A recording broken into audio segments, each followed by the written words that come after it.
ਸਤਿ ਸ਼੍ਰੀ ਅਕਾਲ। ਤੁਸੀਂ ਜੁੜੇ ਹੋਏ ਹੋ ਪੰਜਾਬੀ ਰੇਡੀਓ USA ਦੇ ਨਾਲ ਤੇ ਮੈਂ ਹਾਂ ਪ੍ਰਵੀਨ ਸ਼ਰਮਾ ਲੈ ਕੇ ਹਾਜ਼ਰ ਹਾਂ ਪ੍ਰੋਗਰਾਮ ਖਬਰ ਤੇ ਨਜ਼ਰ ਪ੍ਰੋਗਰਾਮ ਦੇ ਵਿੱਚ ਕੀ ਅਹਿਮ ਤੇ ਕੀ ਖਾਸ ਖਬਰਾਂ ਨੂੰ ਲੈ ਕੇ ਚਰਚਾ ਕਰਨ ਦੇ ਲਈ ਜੁੜ ਚੁੱਕੇ ਨੇ ਪੰਜਾਬ ਤੋਂ ਪੱਤਰਕਾਰ ਦੀਪਕ ਸ਼ਰਮਾ ਚਨਾਰਥਲ ਜੀ। ਸ਼ਰਮਾ ਜੀ ਸਤਿ ਸ਼੍ਰੀ ਅਕਾਲ, ਸਵਾਗਤ ਹੈ ਜੀ ਪੰਜਾਬੀ ਰੇਡੀਓ USA ਤੇ।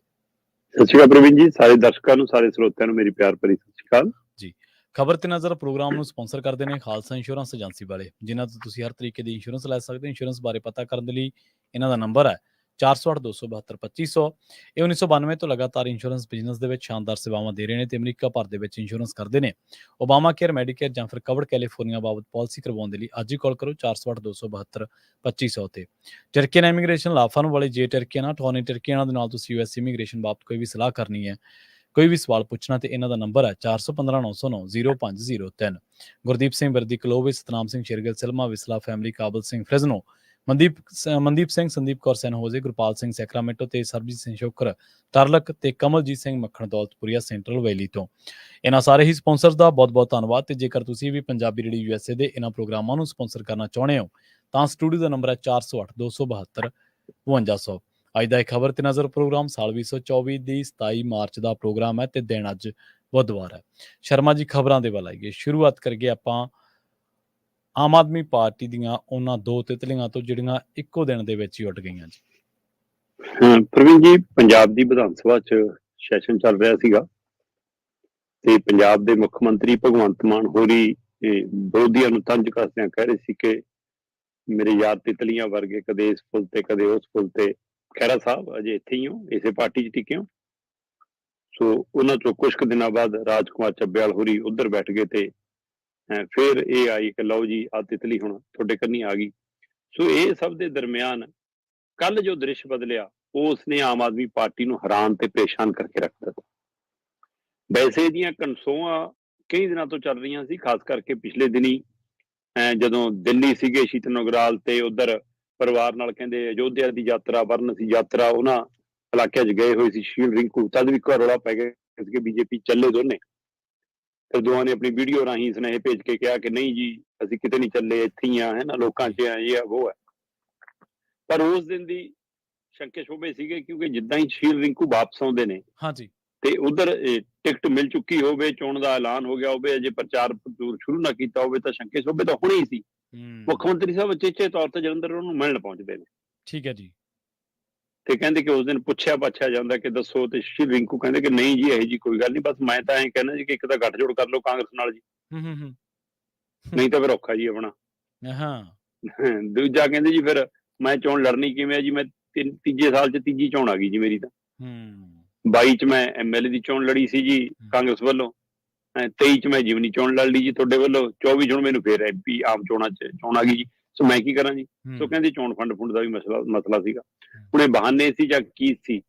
ਤੇ ਘੰਟਾ ਕੁ ਪਹਿਲਾਂ ਹੀ ਕੱਲ ਜਦੋਂ ਸ਼ੀਤਲ ਨਗਰਾਲ ਹੋਰੀ ਪੋਸਟ ਪਾਉਂਦੇ ਨੇ ਕਿ ਮੈਂ ਆਮ ਆਦਮੀ ਪਾਰਟੀ ਦੇ ਸਾਰੇ ਅਹੁਦਿਆਂ ਨੂੰ ਛੱਡਦਾ, ਪਾਰਟੀ ਛੱਡਦਾ, ਤੇ ਉਹ ਤੋਂ ਬਾਅਦ ਜਦ ਸਪਸ਼ਟ ਹੋ ਗਿਆ ਲਓ ਜੀ ਸ਼ੀਲ ਰਿੰਕੂ ਵੀ ਚੱਲੇ ਤੇ ਜਦ ਦਿੱਲੀ 'ਚ ਪ੍ਰੈਸ ਕਾਨਫਰੰਸ ਹੁੰਦੀ ਹੈ ਤੇ ਭਾਜਪਾ 'ਚ ਸ਼ਾਮਲ ਜੀ। ਸੋ ਇਹ ਦੋ ਤਿਤਲੀਆਂ ਉੱਡਣ ਤੋਂ ਬਾਅਦ ਮੁੱਖ ਮੰਤਰੀ ਸਾਹਿਬ ਗੁਰਭਜਨ ਗਿੱਲ ਭਾਜੀ ਹੋਰਾਂ ਦਾ ਸ਼ੇਅਰ ਆ ਕੇ ਪੋਸਟ ਪਾਉਂਦੇ ਆ ਕਿ ਆਪਣੇ ਵੱਲੋਂ ਤਾਂ ਦਰਿਆ ਵੱਡੇ ਕਰ ਜਾਂਦਾ ਹੈ, ਘਰ ਪਰ ਵਿੱਚ ਸਮੁੰਦਰ ਜਾ ਕੇ ਉਹ ਮਰ ਜਾਂਦਾ ਹੈ, ਗਰਦਨ ਸਿੱਧੀ ਕਰਨ ਦਾ ਮੁੱਲ ਤਾਰ ਰਹੇ ਹਾਂ, ਬੇਸ਼ਰਮਾਂ ਦਾ ਤਾਂ ਨੀਵੀਂ ਪਾ ਕੇ ਸਰ ਜਾਂਦਾ ਹੈ।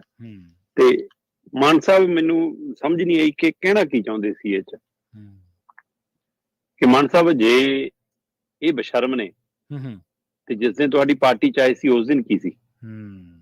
ਉਸ ਦਿਨ ਵੀ ਦੂਏ ਘਰੋਂ ਪੱਟ ਕੇ ਲਿਆਏ ਸੀ ਤੁਸੀਂ। ਉਸ ਅੱਜ ਤੁਹਾਡੇ ਸਮੁੰਦਰ ਦਰਿਆ 'ਚ ਜਾ ਕੇ ਡਿੱਗ ਰਹੇ ਨੇ, ਉਸ ਦਿਨ ਤੁਸੀਂ ਕਿਸੇ ਸਮੁੰਦਰ ਆਪਣੇ ਦਰਿਆ 'ਚ ਗਏ ਰਹੇ ਸੀ, ਉਦੋਂ ਤੁਹਾਨੂੰ ਦਰਿਆ ਲੱਗਦੇ ਸੀ, ਆਪਣੇ ਆਪ ਨੂੰ ਕਿਹਾ ਅਸੀਂ ਗੇਰ ਲਈ।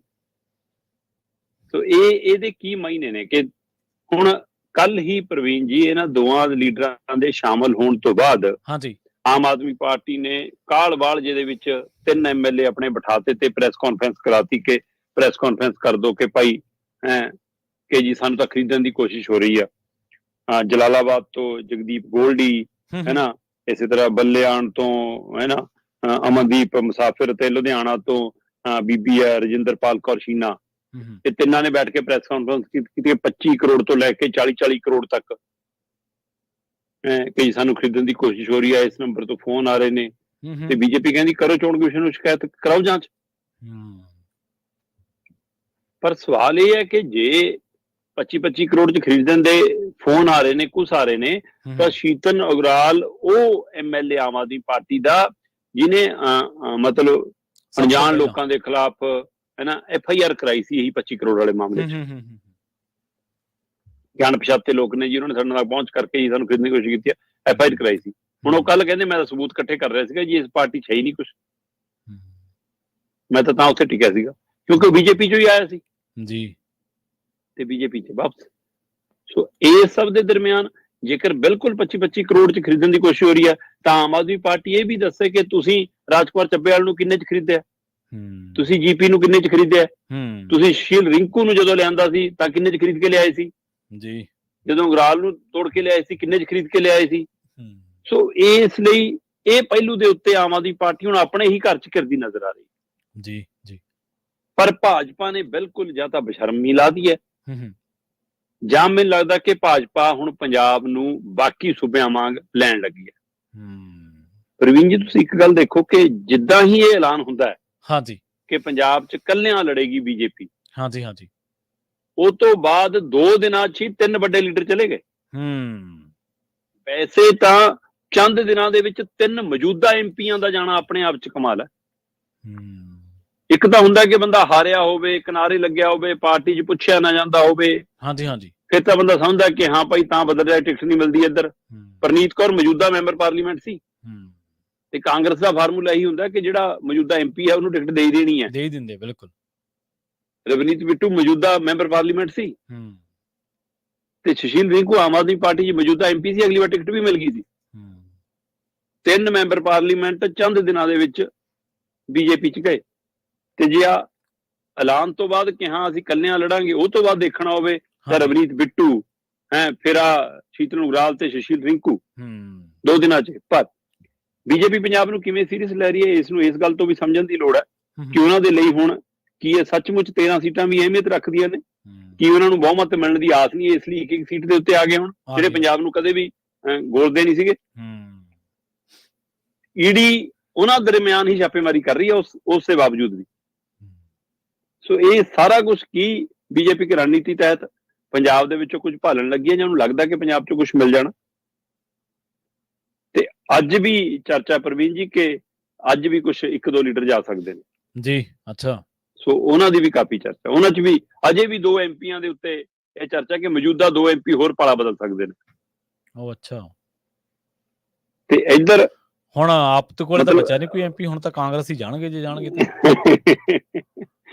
ਬਿਲਕੁਲ ਜੀ, ਆਓ ਅਕਾਲੀ ਦਲ ਵਾਲੇ ਤਾਂ 2 ਹੀ ਕਰਦੇ ਨੇ ਕਿ ਉਹਨਾਂ 'ਚੋਂ ਕੋਈ ਚੱਲ ਜੂਗਾ, ਉਹਨਾਂ ਨਾਲ ਉਹ ਤਾਂ ਪਾਰਟੀ ਚਲਾ ਰਿਹਾ, ਉਹ ਤਾਂ ਜਾ ਹੀ ਨਹੀਂ ਸਕਦਾ, ਇਸ ਲਈ ਕਾਂਗਰਸ ਕੋਲੇ ਆ। ਬਿਲਕੁਲ ਤੁਸੀਂ ਦੁਰਸਤ ਫਰਮਾਇਆ। ਹਾਂ, ਤੇ ਤਾਂ ਹੀ ਫਿਰ ਡਿੰਪੇ ਨੇ ਕੱਲ ਵੀਡੀਓ ਜਾਰੀ ਕੀਤੀ ਇੱਕ, ਠੀਕ ਹੈ, ਉਹ ਕਹਿੰਦਾ ਜੀ ਮੈਂ ਆਪਣੀ ਪਾਰਟੀ 'ਚ ਰਹੂੰਗਾ, ਟਿਕਟ ਮਿਲੀ ਤਾਂ ਵੀ ਕੰਮ ਕਰੂੰਗਾ, ਟਿਕਟ ਨਾ ਮਿਲੀ ਤਾਂ ਵੀ ਕੰਮ ਕਰੂੰਗਾ।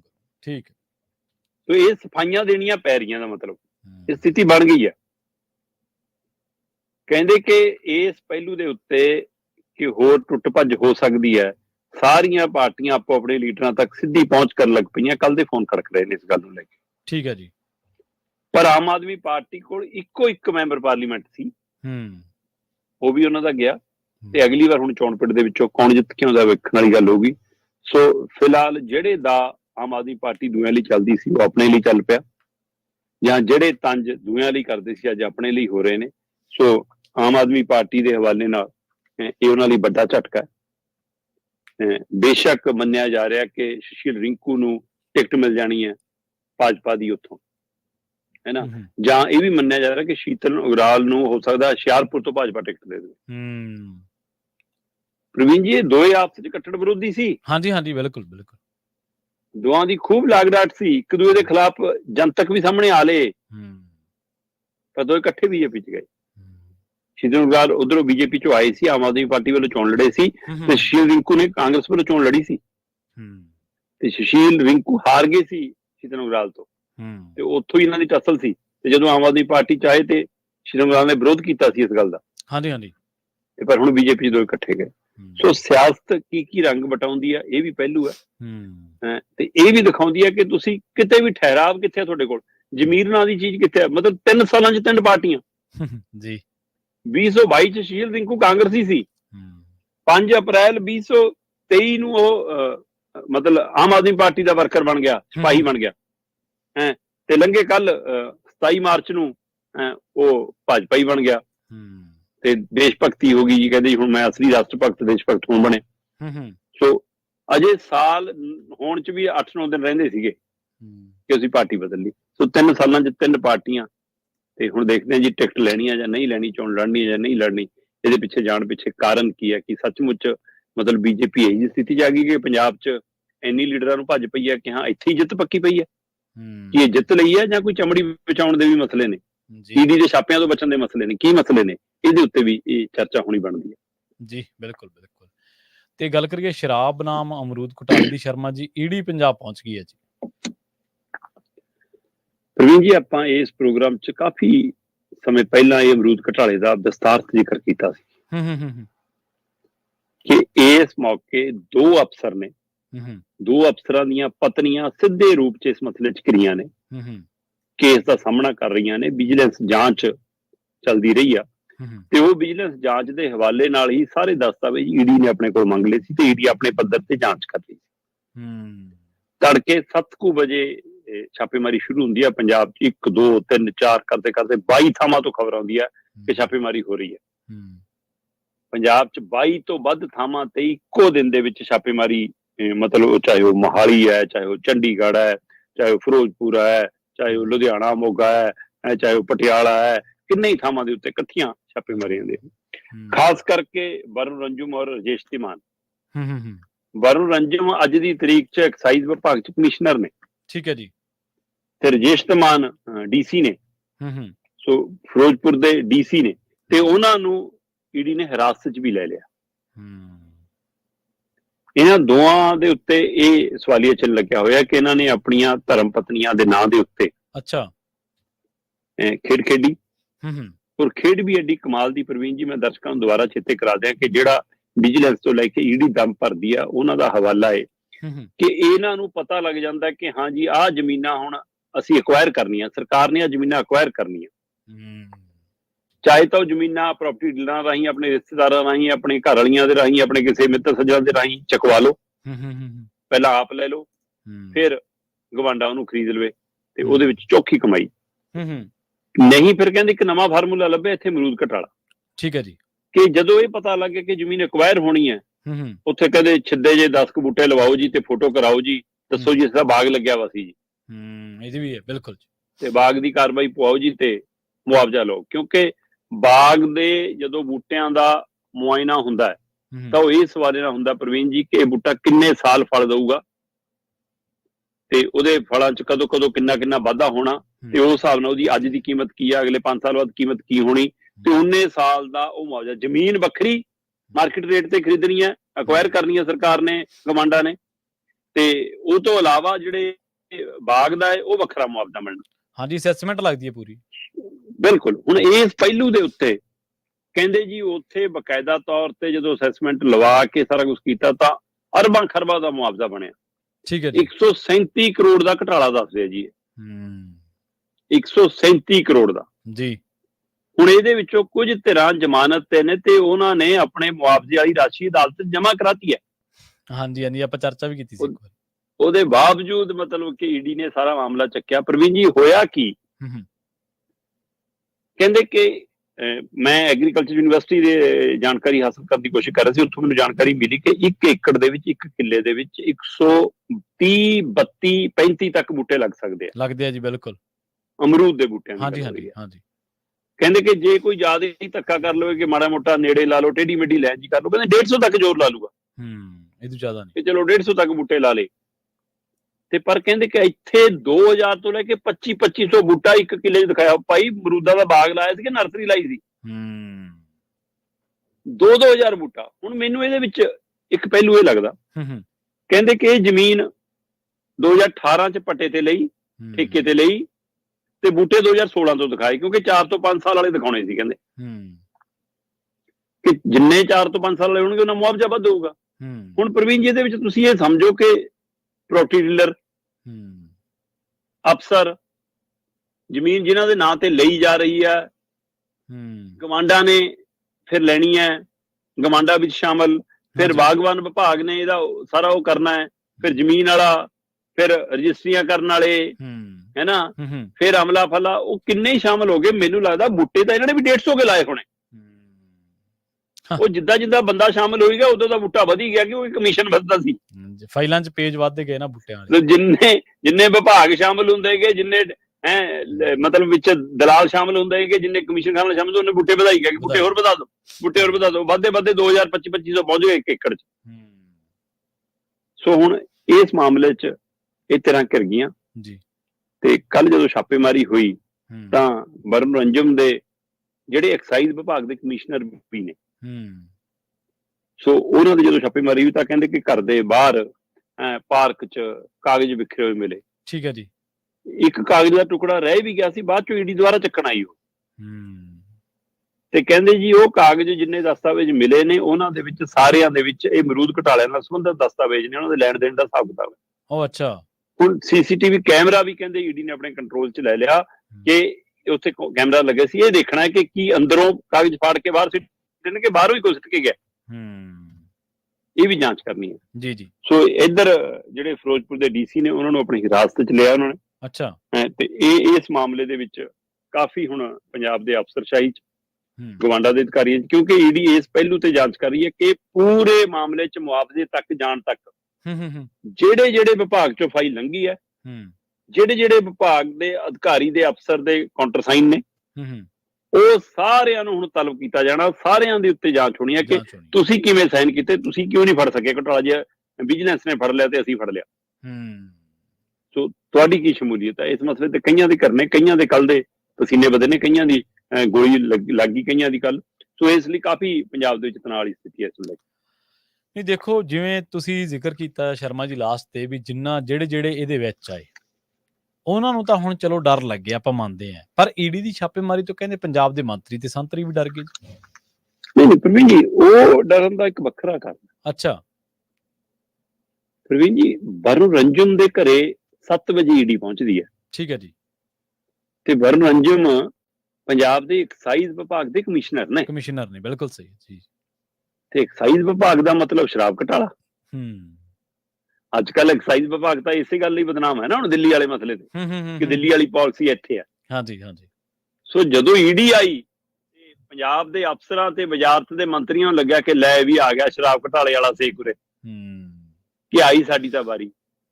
ਸੋ ਇਸ ਮਸਲੇ ਨੇ ਪੰਜਾਬ ਦੇ ਅਧਿਕਾਰੀਆਂ ਨੂੰ ਵੀ, ਅਫਸਰਾਂ ਨੂੰ ਵੀ ਭੱਜ ਨੱਠ ਪਾਤੀ। ਕਈ ਰੂਪ ਹੋਸ਼ ਹੋ ਗਏ ਸੀ ਗੱਲ। ਅੱਛਾ। ਕਈਆਂ ਨੇ ਫੋਨ ਚੱਕਣੇ ਬੰਦ ਕਰਤੇ ਸੀ ਗੱਲ। ਜੀ। ਕਈਆਂ ਦੇ ਪੀਏ ਕਹਿਣ ਲੱਗੇ ਸੀ ਪਤਾ ਨਹੀਂ ਜੀ ਸਾਹਿਬ ਗਏ ਨੇ, ਹੈ ਨਾ। ਮੰਤਰੀ ਕਿਸੇ ਨੂੰ ਮਿਲਣੋਂ ਹਟ ਗਏ ਸੀ ਕੱਲ। ਕਈ ਮੰਤਰੀਆਂ ਨੇ ਇੱਧਰ ਉੱਧਰ ਪੱਲਾ ਬਚਾਇਆ ਕਿ ਦੇਖਿਓ ਕਿਤੇ ਸਾਡੇ ਘਰੇ ਨੂੰ ਤਾਂ ਨਹੀਂ ਕੋਈ ਗੱਡੀ ਆ ਰਹੀ, ਬਾਹਰ ਕੋਈ ਆਪਣਾ ਪਿੰਡੋਂ ਵੀ ਮਿਲਣਾ ਆਉਂਦਾ ਸੀ, ਜੇ ਕੋਈ ਪਾਰਟੀ ਵਰਕਰ ਵੀ ਮਿਲਣਾ ਤਾਂ ਵੀ ਲੱਗਦਾ ਕਿ ਲੈ ਵੀ ਈਡੀ ਵਾਲੀ ਗੱਡੀ ਆ ਗਈ। ਇਹ ਹਾਲ ਹੋਇਆ ਪਿਆ ਸੀ। ਕਾਰਨ ਦਿੱਲੀ ਦਾ ਸ਼ਰਾਬ ਘਟਾਲਾ ਜੀ, ਤੇ ਉਸ ਸ਼ਰਾਬ ਪਾਲਿਸੀ ਦਾ ਪੰਜਾਬ ਦੇ ਵਿੱਚ ਲਾਗੂ ਹੋਣਾ, ਉਹ ਉੱਥੋਂ ਦੇ ਸੰਬੰਧਿਤ ਠੇਕੇ ਅਲਾਟ ਕਰਨ ਵਾਲਿਆਂ ਦਾ, ਕੰਪਨੀਆਂ ਦਾ ਇੱਧਰ ਤਾਲਮੇਲ ਹੋਣਾ। ਤੇ ਇਸ ਮਸਲੇ ਤੇ ਸਾਰਿਆਂ ਨੂੰ ਸ਼ੱਕ ਸੀਗਾ ਕਿ ਵਰੁਣ ਰੰਜਮ ਦੇ ਘਰੇ ਜਿਹੜੀ ਛਾਪੇਮਾਰੀ ਹੈ ਉਹ ਸ਼ਰਾਬ ਘਟਾਲੇ ਨੂੰ ਲੈ ਕੇ ਆ, ਜਿਹਦੇ ਕਾਰਨ ਵਿਭਾਗ, ਐਕਸਾਈਜ਼ ਵਿਭਾਗ ਦੇ ਅਧਿਕਾਰੀ ਵੀ ਡਰੇ, ਹੋਰ ਪ੍ਰਸ਼ਾਸਨਿਕ ਅਧਿਕਾਰੀ ਵੀ ਡਰੇ, ਵਿੱਤ ਵਿਭਾਗ ਵੀ ਡਰਿਆ, ਤੇ ਪੰਜਾਬ ਦੇ ਕਈ ਐਮਐਲਏ ਤੇ ਮੰਤਰੀਆਂ ਨੂੰ ਵੀ ਫਿਕਰ ਪਿਆ, ਤੇ ਸ਼ਰਾਬ ਨਾਲ ਸੰਬੰਧਿਤ ਕਾਰੋਬਾਰ ਕਰਨ ਵਾਲੀਆਂ ਧਿਰਾਂ ਵੀ ਫਿਕਰਮੰਦ ਵਿੱਚ ਆ ਗਈਆਂ। ਇੱਕ ਦੂਜੇ ਨੂੰ ਪਤਾ ਕਰਨ ਦੀ ਕੋਸ਼ਿਸ਼ ਕਰਦੀ ਕਿ ਕੀ ਹੈ। 9 ਵਜੇ ਤੋਂ ਬਾਅਦ ਜਦੋਂ ਕਲੀਅਰ ਹੋਇਆ ਕਿ ਹਾਂਜੀ ਇਹ ਤਾਂ ਅਮਰੂਦ ਘਟਾਲਾ ਹੈ, ਤਦ ਕਹਿੰਦੇ ਉਹਨੂੰ ਥੋੜਾ ਜਿਹਾ ਸਾਹ ਆਇਆ। ਪਰ ਪ੍ਰਵੀਨ ਜੀ, ਜਿਹੜੇ ਮਾਹਰ ਬੰਦੇ ਨੇ, ਇਸ ਨੀਤੀਆਂ ਨੂੰ ਸਮਝਦੇ ਨੇ, ਉਹ ਕਹਿੰਦੇ ਹੋ ਹੀ ਨਹੀਂ ਸਕਦਾ ਕਿ ਵਰੁਣ ਰੰਜਮ ਦੇ ਘਰੇ ਛਾਪੇਮਾਰੀ ਕੀਤੀ ਹੋਵੇ ਤੇ ਇਕੱਲੇ ਅਮਰੂਦਾਂ ਦਾ ਹਿਸਾਬ ਲੈ ਕੇ ਚਲੇ ਗਏ ਹੋਣ। ਹਾਂਜੀ ਹਾਂਜੀ, ਬਿਲਕੁਲ ਸਹੀ, ਬਿਲਕੁਲ। ਕਹਿੰਦੇ ਉਹਨਾਂ ਨੇ ਉਹ ਦਸਤਾਵੇਜ਼ ਖੰਗਾਲ ਵੀ ਲਏ ਹੋਣੇ, ਲੈ ਵੀ ਲਏ ਹੋਣੇ। ਹੋ ਸਕਦਾ ਵਰੁਣ ਰੰਜਮ ਜਾਂ ਹੋਰ ਕੋਈ ਅਧਿਕਾਰੀ ਪੰਜਾਬ ਦਾ ਵੱਡਾ ਕੱਲ ਨੂੰ ਸਰਕਾਰੀ ਗਵਾਹ ਬਣਿਆ ਹੋਵੇ ਐਕਸਾਈਜ਼ ਮਾਮਲੇ 'ਚ ਵੀ। ਜੀ ਜੀ। ਸੋ ਉਹਦੀ ਕਾਰਵਾਈ ਵੀ ਨਾਲ ਕਦੇ ਵੀ ਪੈ ਸਕਦੀ ਹੈ। ਸੋ ਇਸ ਲਈ ਇਸ ਛਾਪੇਮਾਰੀ ਨੂੰ ਸਾਰੇ ਇਸ ਸਵਾਲ ਨਾਲ ਵੀ ਦੇਖ ਰਹੇ ਨੇ ਕਿ ਇਹਦੇ ਪਿੱਛੇ ਹੋਵੇ ਨਾ ਹੋਵੇ ਵਰੁਣ ਰੰਜਮ ਦੇ ਘਰੇ ਲੰਮਾ ਸਮਾਂ ਗੁਜ਼ਾਰਨਾ। ਤੇ ਇਹ ਨਹੀਂ ਹੋ ਸਕਦਾ ਕਿ ਇਕੱਲਾ ਅਮਰੂਦਾਂ ਦਾ ਹਿਸਾਬ ਪੁੱਛਿਆ ਹੋਊਗਾ, ਉੱਥੇ ਉਹਨਾਂ ਨੇ ਈਡੀ ਨੇ ਇਹ ਵੀ ਹਿਸਾਬ ਕਿਤਾਬ ਲਿਆ ਹੋਊਗਾ, ਕਹਿੰਦੇ ਪ੍ਰਵੀਨ ਜੀ। ਜਦੋਂ ਮਨ ਦੇ ਵਿੱਚ ਕਿਸੇ ਕਿਸਮ ਦਾ ਕੋਈ ਸ਼ੱਕ ਸ਼ੁਬਾ ਹੋਵੇ ਨਾ, ਉਦੋਂ ਫਿਰ ਚੀਜ਼ਾਂ ਕਈ ਵਾਰੀ ਸੱਚ ਹੋ ਜਾਂਦੀਆਂ। ਆਪਾਂ ਅਕਸਰ ਦੇਖਦੇ ਹਾਂ ਕਿ ਹਿੰਦੀ ਦਾ ਡਾਇਲੌਗ ਆ, ਆਖਿਰ ਵਹੀ ਹੁਆ ਜਿਸਕਾ ਡਰ ਥਾ। ਉਹ ਜੇ ਡਰ ਕੁਝ ਹੁੰਦਾ ਤਾਂ ਹੀ ਡਰ ਹੁੰਦਾ, ਤਾਂ ਹੀ ਤਾਂ ਹੋ ਜਾਂਦੀ ਹੈ ਚੀਜ਼। ਬਿਲਕੁਲ ਜੀ। ਅਗਲੀ ਖਬਰ ਦੇ ਵੱਲ ਵਧੀਏ। ਗੱਲ ਆਮ ਆਦਮੀ ਪਾਰਟੀ ਦੀ ਰਾਜਨੀਤੀ ਦੀ ਕੋਈ ਕਰੀਏ ਸ਼ਰਮਾ ਜੀ। ਕੇਜਰੀਵਾਲ ਨੂੰ ਕਹਿੰਦੇ ਰਾਹਤ ਨਹੀਂ ਤੇ ਜੇਲ੍ਹ ਦੇ ਵਿੱਚੋਂ ਹੁਣ ਸਰਕਾਰ ਵੀ ਨਹੀਂ ਚੱਲਣੀ। ਜੀ ਬਿਲਕੁਲ ਕੇਜਰੀਵਾਲ ਨੂੰ ਫਿਲਹਾਲ ਰਾਹਤ ਨਹੀਂ ਮਿਲੀ ਹੈ ਜੀ ਜੀ। ਕਿਉਂਕਿ ਉਹਨਾਂ ਨੇ ਇੱਕ ਪਟੀਸ਼ਨ ਪਾਈ ਸੀ। ਹੂੰ ਪਟੀਸ਼ਨ ਦੇ ਤਹਿਤ ਉਹ ਅਦਾਲਤ ਪਹੁੰਚੇ ਸੀਗੇ ਕਿ ਜੀ ਮੈਨੂੰ ਮਤਲਬ ਹਾਈ ਕੋਰਟ ਦੇ ਵਿੱਚ ਉਹਨਾਂ ਨੇ ਪਟੀਸ਼ਨ ਪਾ ਕੇ ਕਿਹਾ ਸੀਗਾ ਕਿ ਮੈਨੂੰ ਗ੍ਰਿਫਤਾਰ ਕੀਤਾ ਗਿਆ, ਗਲਤ ਹੈ ਜੀ, ਇਹ ਗ੍ਰਿਫਤਾਰੀ ਨਹੀਂ ਬਣਦੀ, ਸੋ ਮੈਨੂੰ ਰਾਹਤ ਦਿੱਤੀ ਜਾਵੇ। ਅਦਾਲਤ ਨੇ ਫੌਰੀ ਰਾਹਤ ਦੇਣ ਤੋਂ ਇਨਕਾਰ ਕਰਤਾ। ਹਾਂ, ਉਹਨਾਂ ਨੇ ਈਡੀ ਨੂੰ ਆਪਣਾ ਜਵਾਬ ਦਾਖਲ ਕਰਨ ਲਈ 2 ਅਪ੍ਰੈਲ ਤੱਕ ਦਾ ਸਮਾਂ ਦਿੱਤਾ ਤੇ 3 ਅਪ੍ਰੈਲ ਨੂੰ ਇਸ ਮਸਲੇ ਤੇ ਦੁਬਾਰਾ ਸੁਣਵਾਈ ਹੋਣੀ ਜੀ। ਪਰ ਵੈਸੇ ਜਿਹੜੀ ਉਹਨਾਂ ਦਾ ਰਿਮਾਂਡ ਈਡੀ ਨੇ ਲਿਆ ਹੋਇਆ ਉਹ ਅੱਜ ਮੁੱਕ ਜਾਣਾ ਭਾਰਤੀ ਸਮੇਂ ਅਨੁਸਾਰ। ਸੋ ਉਹ 28 ਤਰੀਕ ਤੋਂ ਹੋ ਸਕਦਾ ਕਿ ਅੱਜ ਫਿਰ ਉਹਨਾਂ ਨੂੰ ਪੇਸ਼ ਕਰਕੇ ਰਿਮਾਂਡ ਵਧਾਉਣ ਦੀ ਕੋਸ਼ਿਸ਼ ਹੋਵੇ। ਹੁਣ ਦੇਖਣ ਵਾਲੀ ਗੱਲ ਹੋਊਗੀ ਈਡੀ ਦਾ ਰਿਮਾਂਡ ਵੱਧਦਾ, ਈਡੀ ਦੀ ਹਿਰਾਸਤ ਰਹਿੰਦੇ ਨੇ ਕਿ ਜੁਡੀਸ਼ੀਅਲ ਹਿਰਾਸਤ 'ਚ ਭੇਜਿਆ ਜਾਂਦਾ ਉਹਨਾਂ ਨੂੰ। ਸੋ ਇਹ ਦੇਖਣ ਵਾਲੀ ਗੱਲ ਹੋਊਗੀ। ਸੋ ਅੱਗੇ ਕਾਰਵਾਈ ਕਿਵੇਂ। ਕੁਝ ਮੁਲਕਾਂ ਤੋਂ ਵੀ ਇਸ ਨੇ ਆ ਰਹੇ ਨੇ ਕਿ ਇਹ ਤਰੀਕਾ ਸਹੀ ਨਹੀਂ ਗਾ ਜੀ, ਜਿਹੜੇ ਤਰੀਕੇ ਨਾਲ ਮੁੱਖ ਮੰਤਰੀ ਨੇ ਚੱਕਿਆ ਸੀ। ਸੋ ਪਰ ਉਧਰ ਦੂਸਰੇ ਪਾਸੇ ਉਪ ਰਾਜਪਾਲ ਸਾਹਿਬ ਕਹਿੰਦੇ ਜੇਲ੍ਹ ਤੋਂ ਨਹੀਂ ਸਰਕਾਰ ਚੱਲੂਗੀ। ਠੀਕ ਹੈ ਜੀ। ਕਿ ਮੈਂ ਦਿੱਲੀ ਵਾਸੀਆਂ ਨੂੰ ਭਰੋਸਾ ਦਿਵਾਉਣਾ ਕਿ ਇਹ ਡਰਾਮੇਬਾਜ਼ੀ ਹੈ, ਇਹ ਝੂਠ ਹੈ, ਇਹ ਧੋਖਾ ਹੈ, ਇਹੋ ਜਿਹਾ ਕੁਛ ਨਹੀਂ ਗਾ, ਅੰਦਰੋਂ ਨਾ ਕੋਈ ਹੁਕਮ ਆ ਸਕਦਾ ਨਾ ਜਾ ਸਕਦਾ। ਹੁਣ ਜੇਲ੍ਹ ਚੋਂ ਸਰਕਾਰ ਨਹੀਂ ਚੱਲੂਗੀ। ਮਤਲਬ ਉਪ ਰਾਜਪਾਲ ਇੱਕ ਤਰ੍ਹਾਂ ਨਾਲ ਫਿਰ ਖੁੱਲ੍ਹ ਕੇ ਮੈਦਾਨ 'ਚ ਆ ਗਏ। ਸੋ ਇਹਦੇ ਨਾਲ ਫਿਰ ਉੱਥੇ ਪਾਰਟੀ ਵਰਕਰ ਉਹਨਾਂ 'ਚ ਤਣਾਤਣੀ ਵਧੂਗੀ। ਪੰਜਾਬ ਦੇ ਕਈ ਮੰਤਰੀ ਅਜੇ ਵੀ ਦਿੱਲੀ ਡੇਰੇ ਲਾ ਕੇ ਬੈਠੇ ਨੇ। ਉਹ ਰੋਜ਼ ਦਿਖਾਉਣਾ ਚਾਹੁੰਦੇ ਨੇ ਕਿ ਅਸੀਂ ਖਾਸ ਹਾਂ, ਅਸੀਂ ਨੇੜੇ ਹਾਂ, ਤੇ ਇਸ ਲਈ ਉਹ ਆਪਣੇ ਅਹੁਦੇ ਵਧਾਉਣ ਨੂੰ ਫਿਰਦੇ ਨੇ, ਆਪਣੀਆਂ ਫੀਤੀਆਂ ਵਧਾਉਣ ਨੂੰ ਫਿਰਦੇ ਨੇ। ਪਰ ਪੰਜਾਬ ਦੇ ਰਾਜ ਸਭਾ ਮੈਂਬਰ ਕਿਤੇ ਨਹੀਂ ਰੜਕ ਰਹੇ। ਉਹ ਸਾਰੇ ਪੁੱਛੀ ਜਾਂਦੇ ਨੇ ਕਿ ਭਾਈ ਜੇ ਵਰਕਰਾਂ ਨੂੰ ਦਓਗੇ ਤਾਂ ਵਰਕਰ ਸਾਹਮਣੇ ਆ ਕੇ ਕਹੂਗਾ ਕਿ ਮੈਨੂੰ ਚੱਕ ਲਓ ਮੇਰੇ ਆਕਾ ਦੇ ਨਾਲ। ਪਰ ਜੇ ਹੁਣ ਪਤਾ ਨਹੀਂ, ਹੁਣ ਬੀਜੇਪੀ ਵਾਲੇ 25 ਕਰੋੜ 45 ਕਰੋੜ ਦੀਆਂ ਗੱਲਾਂ ਹੁੰਦੀਆਂ ਤੇ ਗੱਲਾਂ ਇੱਧਰ ਵੀ ਹੋਈ ਜਾਂਦੀਆਂ ਸੀਗੀਆਂ ਕਈ ਤਰ੍ਹਾਂ ਦੀਆਂ। ਤੇ ਜੇ ਐਂ ਦਓਗੇ ਫਿਰ ਅਗਲਾ ਕਿਉਂ ਆਊਗਾ? ਅਗਲਾ ਕਹੂਗਾ ਮੈਂ ਤਾਂ ਮੁੱਲ ਤਾਰਿਆ। ਠੀਕ ਹੈ ਨਾ। ਤੇ ਇਸ ਹਵਾਲੇ ਨਾਲ ਵੀ ਕਈ ਚਰਚਾ ਕਿ ਕੋਈ ਵੀ ਰਾਜ ਸਭਾ ਮੈਂਬਰ ਲਗਭਗ ਸਿੱਧੇ ਰੂਪ 'ਚ ਨਹੀਂ ਰੜਕਿਆ। ਤੇ ਚਾਹੇ ਉਹ ਕਾਰੋਬਾਰੀ ਨੇ, ਚਾਹੇ ਉਹ ਫਿਲਮੀ ਸਟਾਰ ਹੈ, ਜਾਂ ਮਤਲਬ ਖੇਡ ਜਗਤ ਦੇ ਵੱਡੇ ਨਾਮੀ ਕਲਾਕਾਰ ਨੇ, ਜਾਂ ਇਹਨਾਂ ਦੇ ਆਪਣੇ ਸਕੇ ਪੁੱਤ ਦੋ ਸੰਦੀਪ ਪਾਠਕ ਤੇ ਰਾਘਵ ਚੱਡਾ ਨੇ। ਸੋ ਇਹਨਾਂ ਦੀ ਕਾਫੀ ਚਰਚਾ ਹੋਣੀ ਕਿ ਇਹ ਸਾਰੇ ਗਾਇਬ ਕਿਉਂ ਨੇ। ਕੱਲ ਸੰਤ ਬਲਬੀਰ ਸਿੰਘ ਸਿੰਚਿਆਲ ਜੀ ਇੱਕ ਵਾਤਾਵਰਨ ਨੂੰ ਲੈ ਕੇ ਪੋਸਟਰ ਜਾਰੀ ਕਰ ਰਹੇ ਸੀਗੇ ਕਿ ਜੀ ਮੈਂ ਰਾਜਨੀਤਿਕ ਪਾਰਟੀਆਂ ਨੂੰ ਅਪੀਲ ਕਰਦਾ ਕਿ ਇਹਨੂੰ ਚੋਣ ਮੈਨੀਫੈਸਟੋ ਦਾ ਹਿੱਸਾ ਬਣੋ। ਕਿ ਭਾਈ ਤੁਸੀਂ ਇੱਕ ਪਾਰਟੀ ਦੇ ਵੱਲੋਂ ਰਾਜ ਸਭਾ ਮੈਂਬਰ ਹੋ। ਹਾਂਜੀ, ਤੁਸੀਂ ਉੱਥੇ ਗੱਲ ਉਸ ਪਾਰਟੀ 'ਚ ਸ਼ਾਮਲ ਕਰਾਓ ਪਹਿਲਾਂ। ਤੁਸੀਂ ਇਹ ਕਹੋ ਕਿ ਆਹ ਦੇਖੋ ਜੀ ਮੈਂ ਜਿਹੜੀ ਪਾਰਟੀ ਤੋਂ ਰਾਜ ਸਭਾ ਮੈਂਬਰ ਆ, ਉਸ ਪਾਰਟੀ ਨੇ ਆਪਣੀ ਚੋਣ ਮੈਨੀਫੈਸਟੋ ਨੂੰ ਸ਼ਾਮਲ ਕੀਤਾ, ਬਾਕੀ ਵੀ ਕਰਨ, ਫਿਰ ਤਾਂ ਗੱਲ ਸਮਝ ਆਵੇ।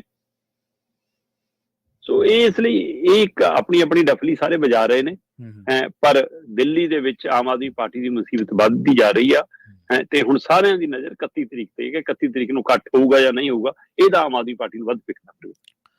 ਦੇਖੋ ਸ਼ਰਮਾ ਜੀ, ਜਦੋਂ ਪਾਰਟੀਆਂ ਦੇ ਵਿੱਚ ਇੰਪੋਰਟ ਐਕਸਪੋਰਟਿੰਗ ਚੱਲ ਰਹੀ ਹੋਵੇ ਉਦੋਂ ਫਿਰ ਵਲੰਟੀਅਰ ਨੇ ਤਾਂ ਵਿਚਾਰੇ ਨੇ ਉਹਨੇ ਕੀ ਕਹਿਣਾ? ਉਹਨੇ ਤਾਂ ਕਹਿਣਾ ਵੀ ਮੈਥੋਂ ਤੁਸੀਂ ਪੋਸਟਰ ਵੀ ਲਵਾ ਲੈਂਦੇ ਹੋ, ਮੈਥੋਂ ਬੈਨਰ ਵੀ ਲਵਾ ਲੈਂਦੇ ਹੋ, ਮੈਥੋਂ ਬਣਦਾ ਖਰਚਾ ਵੀ ਲੈ ਜਾਂਦੇ ਹੋ ਰੈਲੀ ਦੇ ਉੱਤੇ, ਤੇ ਦੇਣ ਲੈਣ ਨੂੰ ਕੁਛ ਹੈ ਨਹੀਂ ਗਾ। ਜਿਹੜਾ ਕੋਈ ਸੋਸ਼ਲ ਮੀਡੀਆ ਦਾ ਕੰਮਕਾਰ ਹੈ ਉਹ ਤਾਂ ਵਾਲੇ ਸੰਭਾਲੀ ਬੈਠੇ ਆ। 4 ਪੈਸੇ ਜਿੱਥੋਂ ਬਣਦੇ ਆ, ਕੋਈ ਟੈਂਟ ਕੈਟਰਿੰਗ ਇਹ ਉਹ ਵੀ ਉਤਲੇ ਸੰਭਾਲੀ ਬੈਠੇ ਆ। ਹੁਣ ਅਸੀਂ ਉਹ ਕਹਿੰਦੇ ਵੀ ਸਾਰੀ ਉਮਰ ਭਾੜਾ ਹੀ ਲਈ ਜਾਣਾ ਬੱਸਾਂ ਦੇ ਵਿੱਚ, ਸਾਨੂੰ ਕੀ ਹੈ। ਬਾਕੀ ਚਰਚਾ ਇਹ ਵੀ ਚੱਲ ਰਹੀ ਹੈ ਨਾ ਸ਼ਰਮਾ ਜੀ ਕਿ ਉਹ ਕਹਿੰਦੇ ਵੀ ਜੇ ਕਿਸੇ ਨੇ ਮੁੱਲ ਕੋਈ ਸੀਟ ਖਰੀਦੀ ਹੈ ਜਾਂ ਉਹਦਾ ਕੋਈ ਪੇ ਅਦਾ ਕੀਤਾ ਕਿਸੇ ਗੱਲ ਦਾ, ਤਾਂ ਫਿਰ ਉਹ ਸੜਕਾਂ ਥੋੜ੍ਹਾ ਮੱਲੂਗਾ। ਉਹਨੇ ਉਹ ਚੀਜ਼ ਦੇ ਉਹਨੇ ਪੈਸੇ ਤਾਰੇ, ਅਗਲਾ ਡੋਰ ਰਹੂਗਾ। ਹਾਂਜੀ ਜੀ। ਪੜ੍ਹੇ ਲਿਖੇ ਬੇਰੁਜ਼ਗਾਰਾਂ ਦੀ ਦਰ ਦੇ ਵਿੱਚ 12% ਦਾ ਵਾਧਾ ਹੋ ਗਿਆ ਜੀ ਸ਼ਰਮਾ ਜੀ। ਪ੍ਰਵੀਨ ਜੀ, ਬਿਲਕੁਲ ਦੇਸ਼ ਦੇ ਵਿੱਚ ਜਿਹੜੀ ਕੁੱਲ ਬੇਰੁਜ਼ਗਾਰ ਹੈ ਉਹਦੇ ਵਿੱਚ ਨੌਜਵਾਨਾਂ ਦੀ ਹਿੱਸੇਦਾਰੀ 83% ਹੈ। ਠੀਕ ਹੈ ਜੀ। ਮਤਲਬ ਜੇ 100 ਬੰਦਾ ਬੇਰੁਜ਼ਗਾਰ ਹੈ ਤਾਂ ਉਹਦੇ ਵਿੱਚ 83 ਨੌਜਵਾਨ ਬੇਰੁਜ਼ਗਾਰ ਜੀ। ਤੇ ਇਹ ਬੇਰੁਜ਼ਗਾਰੀ ਦਰ ਦੇ ਕੁੱਲ ਬੇਰੁਜ਼ਗਾਰੀ ਦਰ ਦੇ ਵਿੱਚ ਨੌਜਵਾਨਾਂ ਦੀ ਸ਼ਮੂਲੀਅਤ ਪਿਛਲੇ ਮਤਲਬ ਜੇਕਰ ਆਪਾਂ ਗੱਲ ਕਰੀਏ 22 ਸਾਲਾਂ ਦੇ ਵਿੱਚ ਥੋੜੀ ਘਟੀ ਆ। ਪਰ ਪੜ੍ਹੇ ਲਿਖੇ ਬੇਰੁਜ਼ਗਾਰਾਂ ਦੀ ਦਰ ਦੇ ਵਿੱਚ 12% ਵਾਧਾ ਹੋ ਗਿਆ ਪਿਛਲੇ 22 ਸਾਲਾਂ 'ਚ। 200 ਜੇਕਰ ਮੈਂ ਸੰਨ 2000 ਦੀ ਗੱਲ ਕਰਾਂ ਜੀ, ਸੰਨ 2000 ਦੇ ਵਿੱਚ ਕੁੱਲ ਬੇਰੁਜ਼ਗਾਰਾਂ ਦੇ ਵਿੱਚ 88% ਤੋਂ ਵੱਧ ਨੌਜਵਾਨ ਸੀਗੇ। ਠੀਕ ਹੈ ਜੀ। ਪਰ ਉਸ ਸਮੇਂ ਜਿਹੜੇ ਪੜ੍ਹੇ ਲਿਖੇ ਬੇਰੁਜ਼ਗਾਰ ਸੀਗੇ ਉਹ 54.2% ਸੀਗੇ ਸੰਨ 2000 'ਚ। ਠੀਕ ਹੈ ਜੀ। 2012 'ਚ ਆ ਕੇ ਜਿਹੜੇ ਕੁੱਲ ਬੇਰੁਜ਼ਗਾਰ 'ਚ ਨੌਜਵਾਨਾਂ ਦੀ ਸ਼ਮੂਲੀਅਤ ਸੀਗੀ ਉਹ 87% ਹੋ ਗਈ, 1% ਲਗਭਗ ਘਟ ਗਈ ਜੀ। ਪਰ ਜਿਹੜੇ ਪੜ੍ਹੇ ਲਿਖੇ ਬੇਰੁਜ਼ਗਾਰ ਸੀ ਉਹ 54 ਤੋਂ 58% ਹੋ ਗਏ। 58.9% ਲਗਭਗ 60% ਨੂੰ ਜਾ ਟੁਕੀ ਗੱਲ ਠੀਕ ਹੈ ਜੀ। 12 ਸਾਲਾਂ 'ਚ, ਹੈ ਨਾ। 9% ਸਿੱਧਾ ਵੱਧ ਗਿਆ ਇੱਕ ਤਰ੍ਹਾਂ ਨਾਲ, 4-5% ਸਿੱਧਾ ਵੱਧ ਗਿਆ। ਉਸ ਤੋਂ ਬਾਅਦ 2019 ਦੇ ਵਿੱਚ ਜਿਹੜੇ ਕੁੱਲ ਬੇਰੁਜ਼ਗਾਰੀ ਦੇ ਵਿੱਚ ਦਰ ਸੀਗੀ ਨੌਜਵਾਨਾਂ ਦਾ, ਉਹ ਹਿੱਸਾ 83% ਆ ਗਿਆ। ਹਾਂਜੀ ਠੀਕ ਹੈ। 83.1 ਉਹ 88 ਤੋਂ ਘਟ ਕੇ 87, 87 ਤੋਂ ਘਟ ਕੇ 83। ਪਰ ਜਿਹੜੀ ਨੌਜਵਾਨ ਪੜ੍ਹੇ ਲਿਖੇ ਸੀਗੇ ਉਹਦੀ ਦਰ 54 ਤੋਂ ਵੱਧ ਕੇ 58 ਹੋਈ ਸੀ, 58 ਤੋਂ ਵੱਧ ਕੇ 59 ਹੋ ਗਈ ਲਗਭਗ 59.4 ਜੀ। ਇਹ 2019 ਦੀ ਗੱਲ ਹੈ। ਠੀਕ ਹੈ ਜੀ। ਤੇ 2022 ਤੱਕ ਦੇ ਅੰਕੜੇ ਨੇ ਇਹ 2022 ਤੱਕ ਜਿਹੜੇ ਕੁੱਲ ਬੇਰੁਜ਼ਗਾਰ ਸੀ ਉਹਨਾਂ ਦੇ ਵਿੱਚ ਜਿਹੜੇ ਮਤਲਬ ਕਿ ਨੌਜਵਾਨ ਨੇ ਉਹਨਾਂ ਦੀ ਦਰ 82.9 ਆ ਗਈ, ਮਤਲਬ ਲਗਭਗ 83% ਆ ਗਈ। ਠੀਕ ਹੈ ਜੀ। ਸੋ ਉਹ 88 ਤੋਂ ਘਟ ਕੇ 83 ਹੋਈ। ਪਰ ਜਿਹੜੀ ਬੇਰੁਜ਼ਗਾਰ ਸੀਗੇ ਸਾਡੇ ਪੜ੍ਹੇ ਲਿਖੇ ਉਹ 54% ਤੋਂ ਵੱਧ ਕੇ 65.7 ਹੋ ਗਏ। 2000 ਤੋਂ ਲੈ ਕੇ 2022 ਤੱਕ ਆਉਂਦਿਆਂ 54% ਜਿਹੜੇ ਪੜ੍ਹੇ ਲਿਖੇ ਬੇਰੁਜ਼ਗਾਰ ਸੀ ਉਹਨਾਂ ਦੀ ਦਰ ਵੱਧ ਕੇ 65.7 ਹੋ ਗਈ। ਇੱਥੇ ਤਾਂ ਕਹਿੰਦੇ ਸੀ ਹਰ ਸਾਲ 1 ਕਰੋੜ ਰੁਜ਼ਗਾਰ ਦੇਣਾ, ਇੱਥੇ ਤਾਂ ਕਹਿੰਦੇ ਆਪਣਾ ਸਟਾਰਟਅਪ ਖੋਲੋ, ਇੰਨੀਆਂ ਯੋਜਨਾਵਾਂ ਲਿਆਏ, ਇੰਨਾ ਕੁਛ ਲਿਆਏ ਹੈ। ਤਾਂ ਜੀ ਹੁਣ ਨਾਲੇ ਵਾਲੀ ਗੈਸ ਨਾਲ ਰੁਜ਼ਗਾਰ ਚੱਲਿਆ ਕਰੂਗਾ, ਉਹਦੇ ਨਾਲ ਤੁਸੀਂ ਚੁੱਲ੍ਹੇ ਬਾਲ ਲਓ। ਸੋ ਬੜਾ ਕੁਛ ਦਮ ਭਰੇ ਗਏ ਸੀ। ਪਰ ਆਹ ਦੱਸਦਾ ਕਿ ਇਹਦਾ ਮਤਲਬ ਸਾਡਾ ਬੱਚਾ, ਸਾਡੇ ਨੌਜਵਾਨ ਪੜ੍ਹਨ ਵਾਲੇ ਪਾਸੇ ਜਾ ਰਹੇ ਨੇ, ਪੜ੍ਹ ਰਹੇ ਨੇ, ਪਰ ਪੜ੍ਹ ਕੇ ਵੀ ਰੁਜ਼ਗਾਰ ਨਹੀਂ ਮਿਲ ਰਿਹਾ। ਉਸ ਬੇਰੁਜ਼ਗਾਰੀ ਦੀ ਦਰ 'ਚ ਵਾਧਾ ਹੋਣਾ ਖਤਰਨਾਕ ਹੈ। ਬਿਲਕੁਲ। ਸੋ ਸਰਕਾਰਾਂ ਇਹ ਅੰਕੜੇ ਦਿਖਾਉਣਗੀਆਂ ਕਿ ਨੌਜਵਾਨਾਂ ਦੇ ਵਿੱਚ ਬੇਰੁਜ਼ਗਾਰੀ ਦਰ ਘਟ ਗਈ, ਪਰ ਇਹ ਅੰਕੜੇ ਲੁਕਾਉਣਗੀਆਂ ਕਿ ਆਹ ਦੇਖੋ ਪੜ੍ਹੇ ਲਿਖੇ ਵਿੱਚ ਵੱਧ ਗਈ। ਸੋ ਇਸੇ ਲਈ ਮੈਂ ਅੱਜ ਦੋ ਚੀਜ਼ਾਂ ਇਕੱਠੀਆਂ ਰੱਖ ਕੇ ਗੱਲ ਕਰ ਰਿਹਾ। ਠੀਕ ਹੈ ਜੀ। ਕਿ ਇਸ ਪਹਿਲੂ ਨੂੰ ਸਮਝਣ ਦੀ ਲੋੜ ਹੈ। 22 ਸਾਲਾਂ 'ਚ 52.5% ਦੀ, ਮਤਲਬ ਜੇਕਰ ਤੁਸੀਂ ਦੇਖੋ ਤਾਂ ਸੈਲਫ ਇੰਪਲਾਇਮੈਂਟ ਹੈ ਜਿਹੜੀ ਉਹਦੇ ਵਿੱਚ ਕਹਿੰਦੇ ਜੀ ਕਿ ਪਹਿਲਾਂ ਨਾਲੋਂ 22 ਸਾਲਾਂ 'ਚ 52.5% ਦੀ ਵੱਧ ਕੇ ਉਹ 55.8% ਹੋ ਗਈ। 3% ਦੀ ਸੈਲਫ, ਮਤਲਬ ਲੋਕਾਂ ਨੇ ਆਪਣੇ ਕਾਰੋਬਾਰੀਆਂ ਕੰਨੀ ਵੀ ਵਾਧਾ ਕੀਤਾ, ਉਹਦੇ ਕੰਨੀ ਨੂੰ ਵੀ ਗਏ ਨੇ। ਪਰ ਉਹ ਵੀ ਉਨੀ ਤੇਜ਼ੀ ਨਹੀਂ ਆਈ ਜਿੰਨੀ ਤੇਜ਼ੀ ਨਾਲ ਸਰਕਾਰੀ ਆਪਣੀ ਯੋਜਨਾ ਦੱਸਦੀ ਸੀ। 52 ਤੋਂ 55 ਹੋਣਾ ਵੱਡੀ ਪ੍ਰਾਪਤੀ ਨਹੀਂ ਹੈ। ਫਿਰ 22 ਸਾਲਾਂ 'ਚ 3% ਇਹ ਵਧੀਆ ਆਪਣੇ ਰੁਜ਼ਗਾਰ ਕੰਨੀ ਨੂੰ ਜਾਣ ਦੀ ਦਰ ਵੀ ਜੀ। ਸੋ ਇਸ ਪਹਿਲੂ ਤੋਂ ਸਮਝਣ ਦੀ ਲੋੜ ਹੈ ਕਿ ਦੇਸ਼ ਦੇ ਵਿੱਚ ਕੰਮਕਾਜੀ ਆਬਾਦੀ ਹੁਣ 63% ਹੈ ਜੀ।